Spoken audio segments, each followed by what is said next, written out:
Le commerce joue un rôle social fondamental en insérant les jeunes dans la vie active et en embauchant de nombreuses personnes non qualifiées.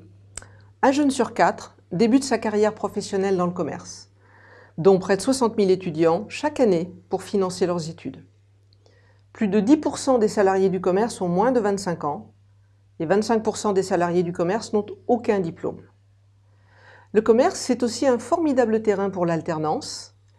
En 2014, par exemple, le secteur employait plus de 78 000 apprentis, soit un quart des apprentis des secteurs marchands, et plus de 38 000 salariés en contrat de professionnalisation, soit un contrat de professionnalisation sur 5 du secteur privé.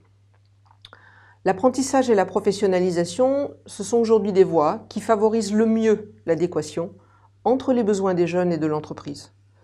3 jeunes sur 4 trouvent un emploi dans les 6 mois, dont la moitié au sein de l'entreprise qui les a formés.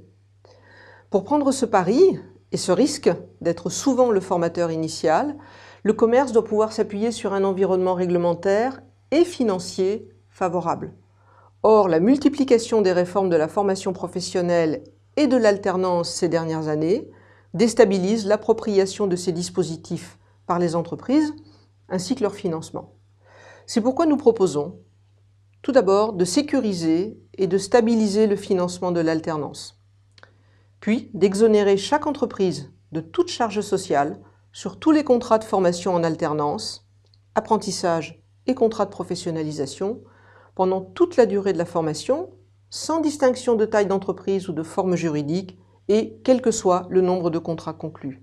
Et enfin, d'étendre le crédit d'impôt apprentissage aux contrats de professionnalisation.